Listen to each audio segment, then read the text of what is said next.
Hello children.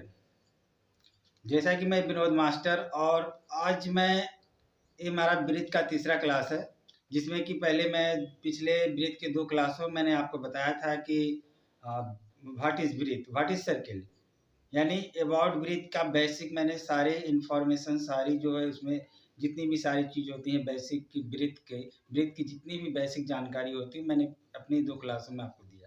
जिसमें basic की जानकारी में हमने आपको बताया था कि ब्रीथ किसे कहते हैं, ब्रीथ का केंद्र क्या होता है, ब्रीथ की त्रिज्या क्या होती है, ब्रीथ का व्यास क्या होता है, ब्रीथ का जीवा क्या होता है।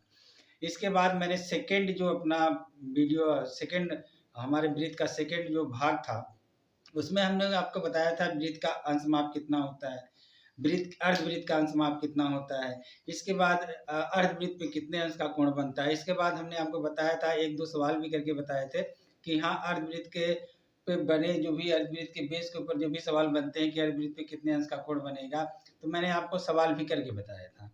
आज मैं आपको अपनी ब्रीथ की इस तीसरी क्लास में आपको बताऊंगा कि एक ही वृत्त खंड में परिधि पर बना कोण केंद्र पर बने कोण का आधा होता है तथा केंद्र पर बना कोण परिधि पर बने कोण का दोगुना होता है।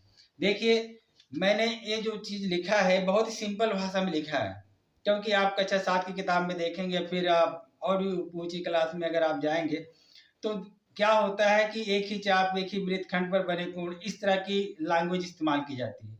लेकिन मैं चाहता हूं कि जितना शुद्ध और जितना सिंपल तरीके से आपको समझाया जा सके वही अच्छा है। तो इसलिए मैंने सिंपल सी भाषा में लिखा है इसको कि एक ही वृत्तखंड में परिधि पर बना कोण केंद्र पर बने कोण का आधा होता है तथा केंद्र पर बना कोण परिधि पर बने कोण का दोगुना होता है। फिर से आप एक बार समझ लीजिए, मैं समझा देता हूं क्या लिखा। एक ही वृत्तखंड में परिधि पर बना कोण केंद्र पर यानी केंद्र पर बने कोण का आधा होता है तथा केंद्र पर बना कोण यानी केंद्र पर बना कोण परिधि पर बने कोण का दोगुना होता है। मैं आपको थोड़ा समझा देता हूं। यहाँ पर जो लिखा है उसका मतलब यह है कि इस केंद्र पर अगर 50 अंश का कोण बनता है तो परिधि पर कितने अंश का कोण बनेगा? 25 अंश का। वही लिखा है कि एक ही वृत्तखंड परिधि पर बना कोण केंद्र पर बने कोण का आधा होता है। यानी हमारे केंद्र पर कितने अंश का कोण बना है? 50 अंश। और हमारे परिधि पर कितने अंश का कोण बना है? 25 अंश। वही हमने लिखा है कि एक ही वृत्तखंड में परिधि पर बना कोण यानी परिधि पर बना कोण केंद्र पर बने कोण का आधा होता है। यानी ये जो केंद्र पर बना कोण है इसका आधा होता है। और फिर मैंने क्या लिखा है? तथा केंद्र पर यानी केंद्र पर बना कोण परिधि पर बने कोण का दुगुना होता है। ये जो केंद्र पर बना कोण है ये परिधि पर बने कोण का दुगुना होता है। यानी परिधि पर कितने अंश का कोण बना है? 25 अंश। तो केंद्र पर कितने अंश का कोण बना है? 50 अंश। बात आप समझ गए? चलिए, आज हमको यही हल करना है और इसी बात को हम समझेंगे कि ऐसा क्यों होता है, ऐसा क्यों होता है। चलिए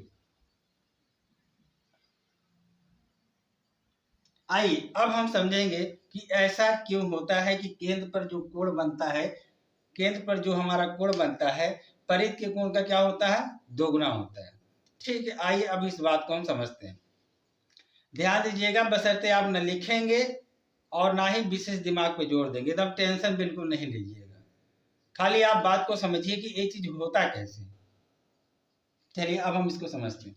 ध्यान दीजिएगा, इसको समझने के लिए हम पहले क्या करते हैं। देखिए, मैंने जैसे आकृति में जो भी बनाया है इसको हमने पहले नाम दे दिया ABP, 3 नाम दे दिया है। और इसके साथ साथ हमारा केंद्र O है। इसके साथ साथ क्या हमारा केंद्र O है। अब हम इसको हल कैसे, इसको समझेंगे। देखिए, मैं हल की बात नहीं कर रहा हूं, मैं समझा रहा हूं, आप समझिए। मैं यहाँ पढ़ा नहीं रहा, मैं आपको सिखाने की कोशिश कर रहा हूं ताकि आप देखते ही किसी भी सम्स का उत्तर, अगर इस तरह के जो भी सम्स आते हैं उसका उत्तर आप तुरंत बता दें। मैं उस ढंग से आपको बता रहा हूं। देखिए, इसको हम समझें कैसे। ये हमारा केंद्र O है और हमने एक रेखा खींचा है P से एक ऐसी रेखा खींचा है जो केंद्र O से जाते हुए बिंदु M तक जाती है, बिंदु M तक जाती है। ये बात समझ में आ गया। अब हम समझेंगे, लेकिन जरा ध्यान दीजिएगा, टेंशन बिल्कुल मत लीजिएगा कि सर जी कैसे होगा, आप बेफिक्र रहिए, आप सिर्फ ध्यान दीजिए। ये हमारा केंद्र ओ है, ये हमारा केंद्र ओ है, ठीक। आइए अब थोड़ा सा इसके विषय में जानने से पहले थोड़ा सा हम एक दो बातें पिछले थोड़ा बैक क्लास में चलते हैं, उसको जान लेते हैं, तब हम इसको समझेंगे। पहले हम जान लेते हैं त्रिभुज। ये हमारा त्रिभुज है। त्रिभुज के तीनों कोणों का योग कितना होता है? 180। ये बात आप जान लीजिए। दूसरी चीज आप समझ लीजिए,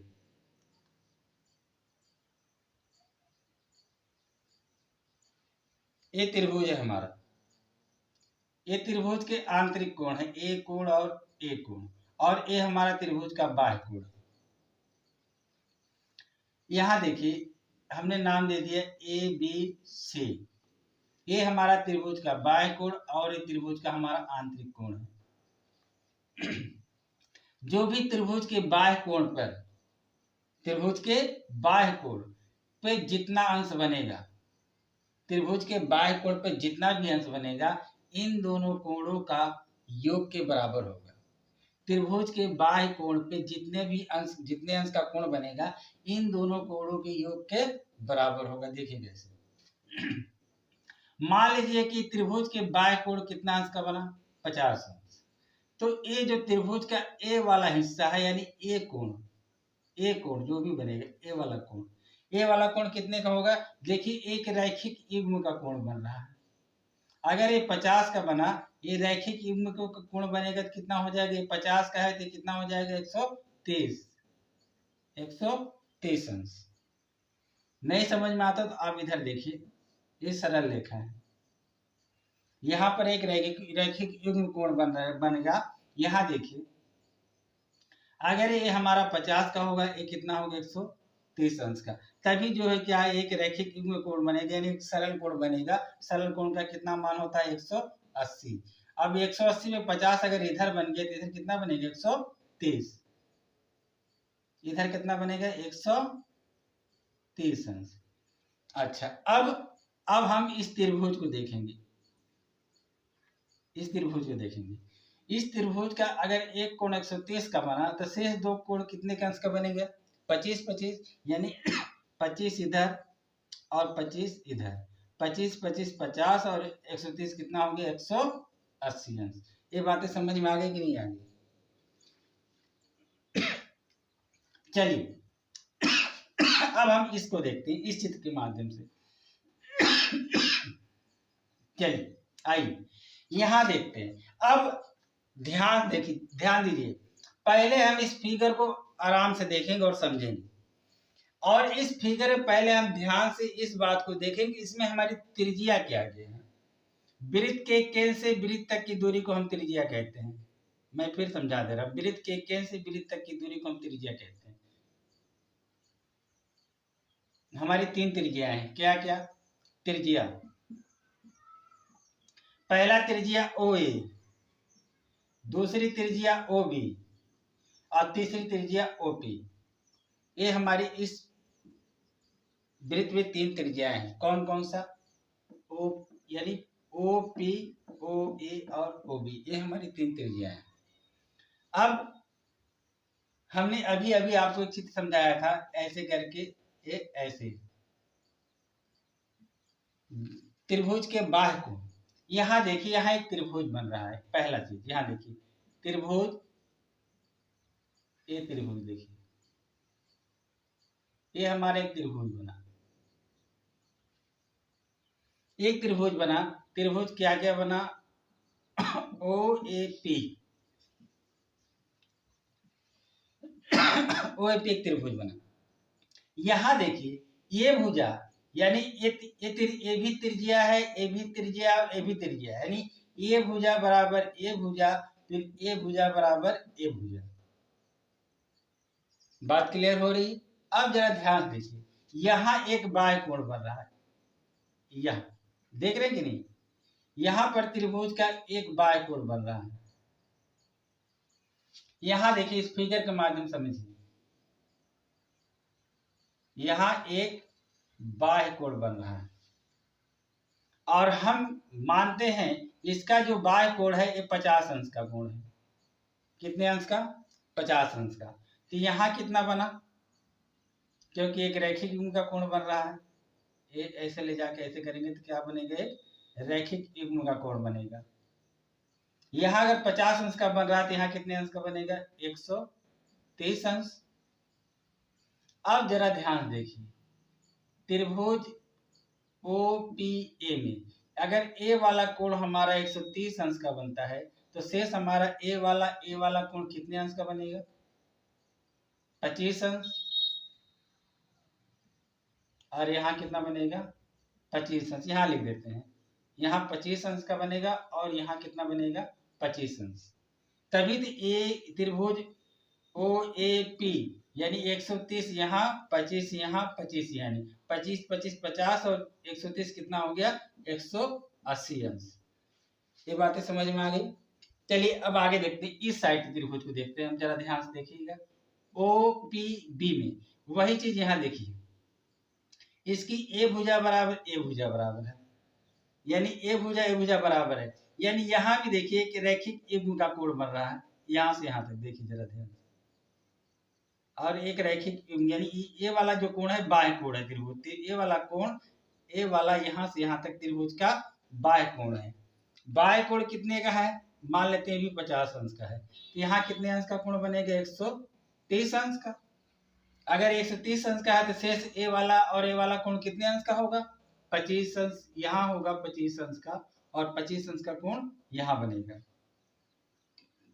बात समझ में आ रहा? चलिए अब जरा ध्यान से समझते हैं। 25 अंश का यहाँ कोण बना, 25 अंश का यहाँ कोण बना, यानी यहाँ 25 अंश का बना और यहाँ 25 अंश का बना।